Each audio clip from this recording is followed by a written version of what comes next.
There is a moment that comes to every soul quietly without announcement when the striving stops, not because you have given up, but because something deeper within you has finally understood. Understand this: the miracle you have been chasing was never waiting somewhere out ahead of you in time. It was waiting on the other side of your grip. The moment your hand opens, the moment your chest softens, the moment you stop trying to force the water to boil by staring at it, something shifts, not in the world, in you.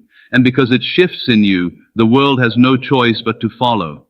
Think about this for a moment. You have spent so long trying to make something happen. You have pushed, you have planned, you have repeated affirmations through clenched teeth, you have visualized while your jaw was tight and your shoulders were up around your ears, and still nothing moved. This is not because the universe is cruel. This is not because you are unworthy. It is because desire mixed with desperation creates a very particular kind of prayer. A prayer that says, underneath all the pretty words, I do not have this and I am afraid I never will. And the deeper mind, the creative mind, the mind that does not listen to your words but to your state, always answers the feeling beneath the request. It does not answer what you say, it answers what you are.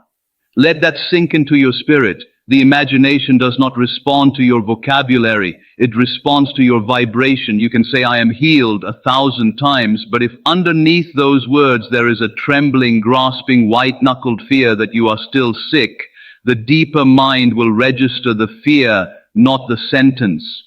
This is why so many people practice affirmation for years and see so little change. Not because affirmation doesn't work, but because they were affirming with their lips while contradicting with their posture. And your posture, your inner posture, always wins. So what does it mean to let go? It does not mean to stop caring. It does not mean to become passive, numb, indifferent to your life. Letting go is not resignation. It is not the white flag of defeat. No. Letting go, true letting go, is the release of the grip on how. It is releasing your death hold on the mechanics of the outcome while tightening quietly and completely your embrace of the feeling of the outcome already being yours. This is the secret hiding inside every scripture, every parable, every teaching on faith that has ever moved a mountain. Faith is not clenched, faith is settled. Consider the story of the man who cries out, I believe, help my unbelief. Notice the honesty in that cry. He is not pretending to have arrived at perfect faith. He is naming the tension between the part of him that has surrendered and the part that still grips. And it is that very honesty, that willingness to bring both parts before the light that becomes the doorway.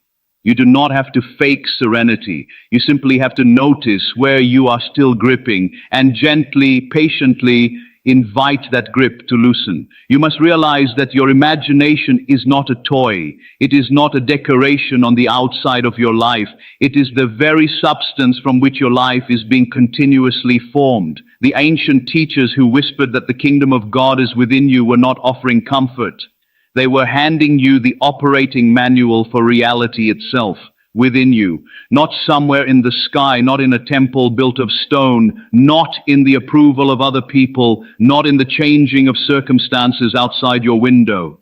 Within, which means the miracle you seek is not manufactured by rearranging the world, it is uncovered by rearranging the self. Feel this deeply. When you let go of the compulsive need to control every outcome, you are not stepping into chaos. You are stepping into order, real order, the order of a mind at peace, assuming its desire fulfilled, resting in the knowing rather than pacing in the wanting. This is why so many miracles in every sacred tradition happen at the point of surrender.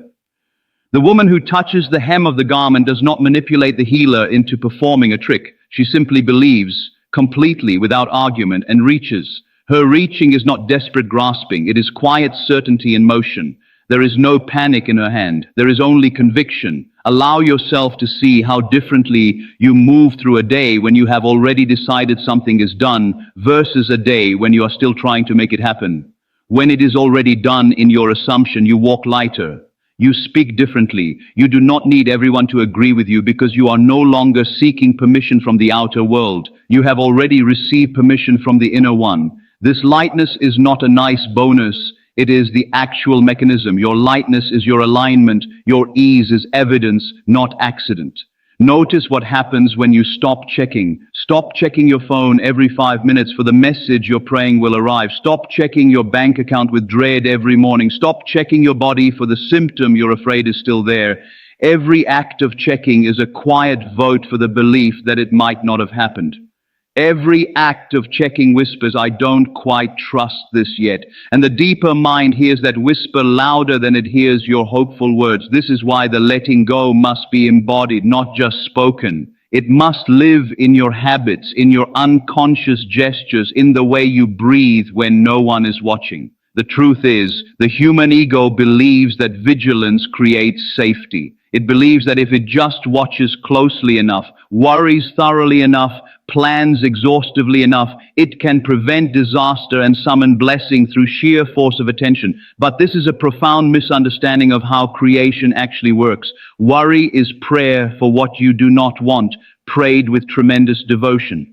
Every anxious loop, every catastrophizing spiral is a form of intense, focused imagination, aimed tragically at the very thing you are trying to avoid. This is why the letting go is not weakness. It is redirection of the most powerful faculty you own.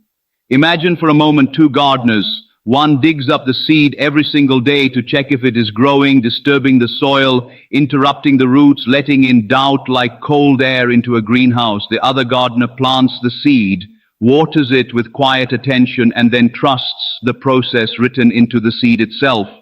The second gardener does not stop caring about the garden. In fact, this gardener cares more deeply because this gardener understands the nature of growth. Growth happens in darkness, underground, unseen, while the surface still looks like nothing has changed. You are the gardener of your own consciousness, and every assumption you hold, every feeling you rehearse, every scene you imagine before sleep is a seed pressed into the soil of your mind. This is why the moment before sleep is so sacred in the deeper teachings. In that drowsy threshold between waking and dream, the analytical mind softens its guard, and whatever you feel in that state sinks like a stone into still water, settling into the depths where the real construction work happens. This is why so many people are told to fall asleep in the state of the wish fulfilled, not gritting their teeth and forcing a scene, but softly, warmly drifting into the feeling that the thing already belongs to them, the way you drift into the feeling of relief after a long day, the way a child drifts into the feeling of being held. Let this settle within you. You do not manifest through effort, you manifest through identity. It is not what you do repeatedly that creates your circumstances. It is who you believe yourself to be, held steadily enough, long enough, calmly enough, that eventually becomes visible outside of you as fact. Every circumstance in your life right now is a photograph of a belief you once developed in the darkroom of your own mind, sometimes years ago, sometimes so long ago you have forgotten you ever took the picture.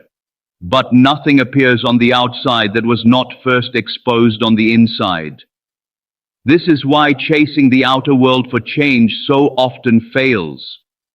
You can rearrange the furniture of your circumstances endlessly.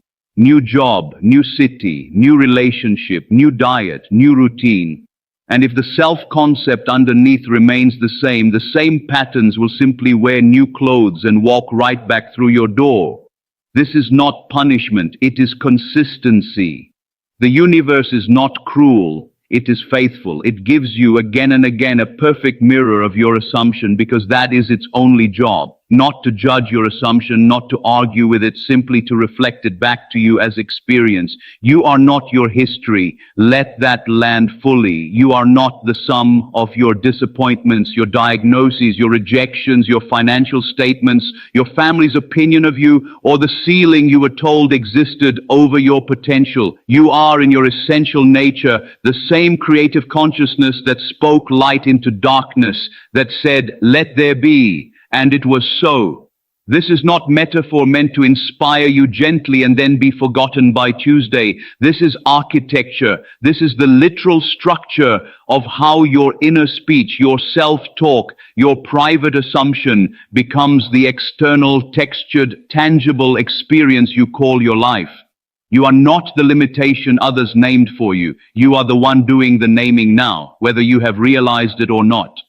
Every time you say, "I am," you are invoking the same creative principle that has been called by many names across many traditions. and you are attaching it to whatever word follows. I am tired. I am broke. I am unlovable. I am stuck. Each of these is not a complaint. It is a command spoken to a servant who does not question, who does not negotiate, who simply says yes and gets to work building the corresponding reality. This is why the great teachers were so careful with their words, so careful with their self-talk, because they understood they were not describing their life, they were legislating it. This is why letting go and identity shift are not two separate teachings, but one single movement. You let go of the old I am precisely because you have discovered a new one worth wearing. You do not release your grip on the old identity out of despair. You release it because you have found something more true, more spacious, more aligned with the actual nature of your being, and the old skin simply no longer fits. Like a garment outgrown, it does not need to be fought off. It simply falls away naturally as you step into the next size of yourself. Let this settle within you gently. The identity shift does not require you to perform confidence you do not feel. It requires you to privately, quietly, consistently occupy the state of the one who already has what they desire, not loudly, not for an audience. In the secret room of your own imagination where no one else can see and no one else's opinion matters, you begin rehearsing the feeling of already being her, already being him, already living there, already holding that relationship, already carrying that health, already signing that contract. This inner rehearsal, done with feeling rather than mere words, is what the ancients called prayer, what the mystics called meditation, what modern seekers now call the practice of assumption. Notice what happens when you assume the feeling of the wish fulfilled, rather than the anxious hope that it might someday arrive. There is an entirely different chemistry to these two inner postures. Hope keeps the object at a distance, that someday I will have this. Assumption collapses the distance. I have this now in feeling, in identity, in inner reality. And it is this collapse of distance, this refusal to let the object remain in some future far away, that begins to draw the outer facts into alignment with the inner truth you have already claimed. The truth is, most people live their entire lives negotiating with the future instead of living from it. They say, when I have the money, then I will feel secure. When I have the relationship, then I will feel loved. When I am healed, then I will feel at peace. But this ordering of cause and effect has it backwards. Security is not the reward of money. Security is the internal climate that draws money to itself. Peace is not the reward of healing. Peace is often the very atmosphere in which healing becomes possible. You have been waiting for the fruit to justify planting the seed, when the seed was always meant to come first. This is why the letting go must include the release of your evidence-based thinking, at least temporarily, in the private chamber of your imagination. Out in the world, gather your evidence, live practically, do what needs doing. But inside, in that inner sanctuary where your assumptions are formed, you are permitted, you are invited to defy the evidence completely. Abraham was not called father of nations because the evidence supported it. He was old, his wife was barren. Every external fact argued against the promise, and yet he was told to look at the stars and count them if he could, and to know that his descendants would be like that. Not because the facts had changed, because his assumption changed first, and the facts obediently rearranged themselves to catch up. Feel this deeply. You are being invited into that same defiance, that same holy stubbornness, that same refusal to let visible facts have the final word over invisible truth. This is not delusion. Delusion believes something false and calls it true. This is something else entirely, that this is calling forth something true from the unformed, using the very faculty that was given to you for exactly this purpose. Your imagination is not an escape from reality. It is the doorway into a deeper layer of reality, the layer where causes originate before they ever become visible as effects.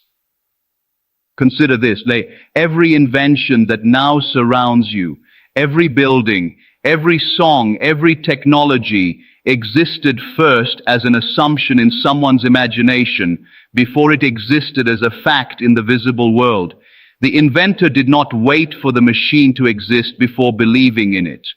The inventor believed in it, felt the reality of it internally, worked from that felt sense, and the visible machine was simply the last step in a process that began entirely in unseen conviction. Your miracle works exactly the same way. It is not summoned by anxious pleading at the world. It is midwifed by calm, persistent, feeling-based conviction held quietly within.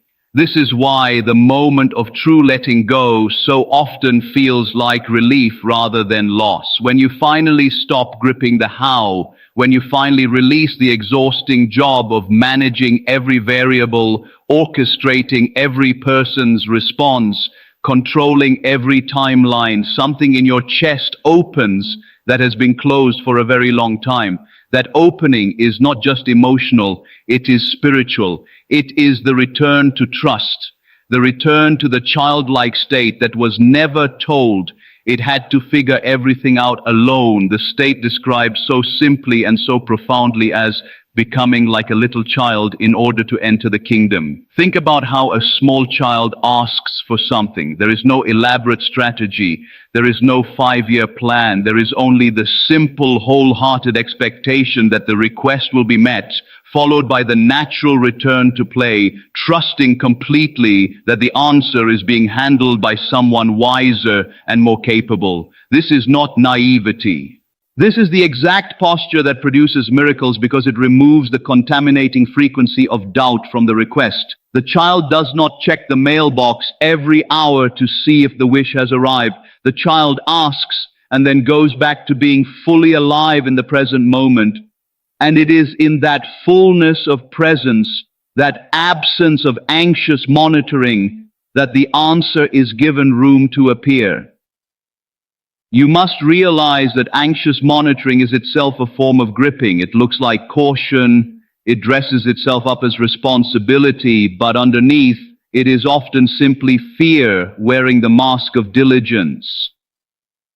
There is a difference between taking inspired action, the kind of action that flows naturally out of a settled inner conviction, and taking frantic action, the kind that is really just an attempt to manage your own fear by staying busy. Inspired action feels expansive. Frantic action feels like squeezing water from a stone. Learn to tell the difference in your own body, because your body always knows before your mind admits it. Let that sink into your spirit. Your body is often more honest than your thoughts. Your thoughts can rationalize almost anything, can construct elaborate justifications for why you must keep pushing, keep gripping, keep controlling. But your body, your breath, your jaw, your shoulders, the quality of your sleep tells the truth. When you are truly in alignment, truly resting in assumption, your body softens. It is not slack or lazy. It is settled, the way a great tree is settled, rooted still, and yet fully alive, fully capable of bending in the wind, without breaking. Understand this. The wind will still blow. Letting go does not mean life stops presenting challenges. It means you meet those challenges from a different root system. Instead of being blown over by every circumstance, you bend, you sway, you remain rooted in the deeper knowing that circumstances are temporary weather, while your assumption is the climate that ultimately determines what grows in your life over time. Weather changes daily. Climate is what actually shapes the landscape over years. Do not confuse the daily weather of circumstance with the deeper climate of your assumed identity. This is why so many people give up on their desires just moments before the manifestation was about to break through. They mistake a passing storm, a difficult day, a discouraging comment, a temporary setback, for proof that their assumption has failed. And they abandon the inner state right at the threshold of its fulfillment. The letting go you are being invited into is not a one-time event. It is a practiced return, again and again, to the settled center, no matter how many times the surface waters get choppy. Every storm is simply an invitation to remember that you live beneath the waves, not on top of them, in the depths of assumption where nothing can shake you. Consider this, the deepest peace is not the absence of storms. It is the presence of an unshaken center within the storm. This is what was meant by the teaching of the one who slept peacefully in the boat while the waves crashed around him, while his companions panicked and feared for their lives. He was not unaware of the storm. He was simply so rooted in a deeper reality that the storm did not have access to his peace. When he rose and spoke to the waters, it was not a magic trick performed on the external world. It was an authority exercised from an internal state, so calm, so assured, that the outer chaos had no choice but to yield to it. You carry that same authority. Let that truth settle into the marrow of your bones, not as arrogance, not as ego, but as birthright. You were never meant to be a victim of your circumstances, endlessly reacting to whatever wave arrives next.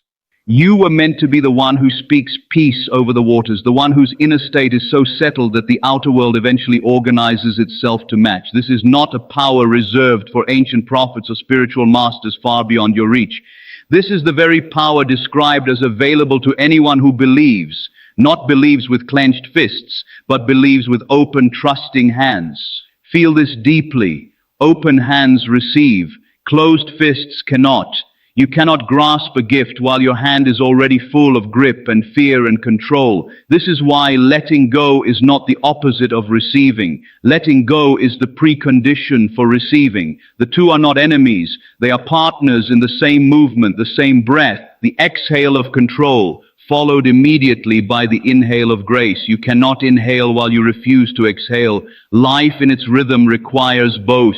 And so much suffering in the spiritual journey comes from people trying to inhale forever, trying to receive without ever releasing, trying to hold the miracle and the fear in the very same fist.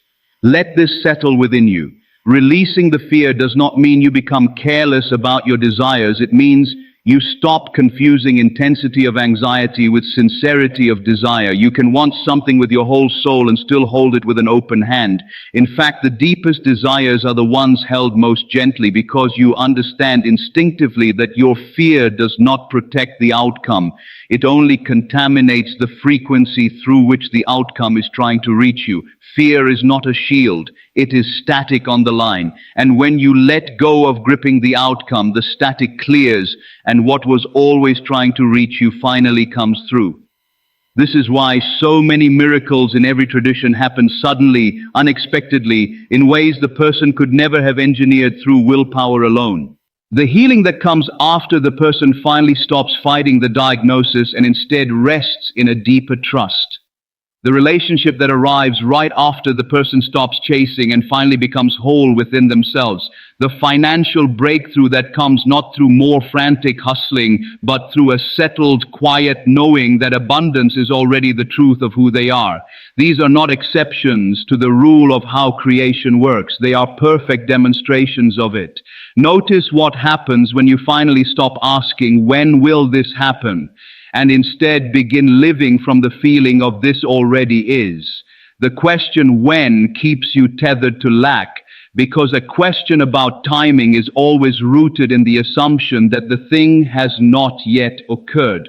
But the moment you shift from asking when to simply living as though it already has, you step out of the anxious timeline of waiting and into the timeless now, where all creation actually originates. Every spiritual tradition, in its own language, points to this eternal now as the only place where real transformation is possible. Not yesterday, which is gone, not tomorrow, which does not exist yet. Only now, this breath, this feeling, this assumption you are holding in this very instant. Allow yourself to see how radical this actually is. It means the past does not have final authority over you.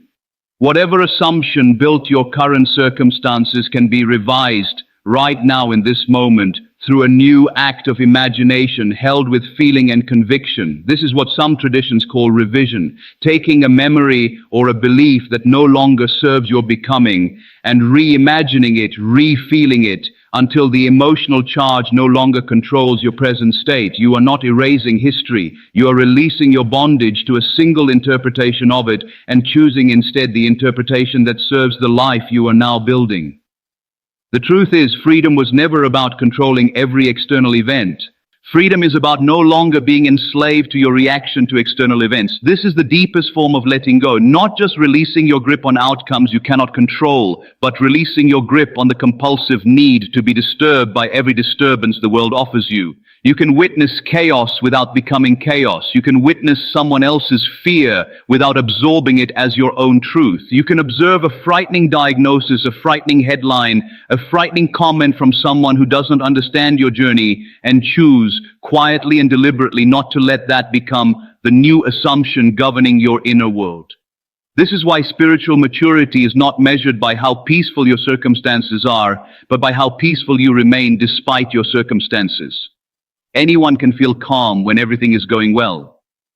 The real test, the real evidence of transformation, is the ability to remain rooted in your assumption even while the outer evidence seems to scream the opposite. This is the faith that moves mountains, not faith that waits for confirmation before it believes, but faith that believes first and lets the confirmation follow as a natural, almost inevitable consequence. Understand this. You are not weak for having struggled to let go in the past. You are not behind schedule. You are not disqualified because it has taken you this long to arrive at this understanding. Every soul awakens on its own timeline. And the very fact that these words are reaching you now, in this moment, on this day, is itself part of the unfolding, not a delay in it. There is no wasted time on the path of awakening. Even your years of gripping, your years of striving, your years of trying to force outcomes through sheer effort were teaching you layer by layer the very contrast you needed to recognize what surrender actually feels like when it finally arrives. Let that sink into your spirit. Contrast is not punishment. It is curriculum. Every season where you gripped too tightly and watched things slip through your fingers was preparing your hands to eventually learn how to hold life more gently. Every disappointment that came from frantic effort was quietly, patiently teaching your nervous system the difference between forcing and allowing, so that when you finally arrived at true surrender, you would recognize it immediately, the way you recognize the particular quality of silence after a long storm finally passes. Consider this: the storm always passes. No matter how loud, no matter how long, no matter how convincing its noise becomes, the storm is temporary, and the silence afterward is where you truly live. Your natural state is not anxiety. Your natural state is not gripping. Your natural state is the deep, unshakable peace that existed before the storm ever began, and that will exist long after it is gone. You are not becoming peaceful. You are returning to a peace that was always your original nature, simply obscured by layers of fear, conditioning, and inherited belief that told you the world was something to be controlled rather than something to be co-created with in trust. Feel this deeply.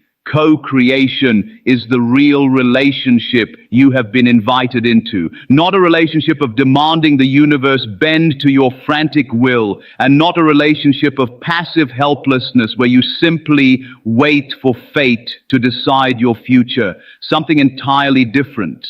A relationship of partnership, where your imagination provides the pattern, your feeling provides the energy, your letting go provides the space, and the deeper intelligence of life provides the means, the timing, and the people necessary to bring the pattern into visible form. You do not need to know how, you only need to know what you are choosing to become, and then release the details to the same intelligence that grows a forest without a single tree ever worrying about the mechanics of photosynthesis. Notice what happens when you trust the mechanics to a wisdom greater than your conscious mind's limited calculations. Your conscious mind is brilliant at many things, but it was never designed to orchestrate the infinite web of coincidences, timings, and connections required to bring a desire into physical form. That work belongs to the deeper mind, the same mind that beats your heart without your supervision, digests your food without your instruction, and grows your hair while you sleep without a single conscious command. You trust this deeper intelligence with your biology every single day without even thinking about it. The invitation now is to extend that same trust to your circumstances. This is why the practice of letting go is ultimately an act of profound trust in your own divine nature. Not trust in luck, not trust in random chance. Trust in the very intelligence that formed you, that continues to sustain you, that has been patiently waiting for you to stop fighting it long enough to let it do what it has always known how to do. This intelligence does not need your anxiety to function correctly. In fact, your anxiety is often the very interference that slows its natural work.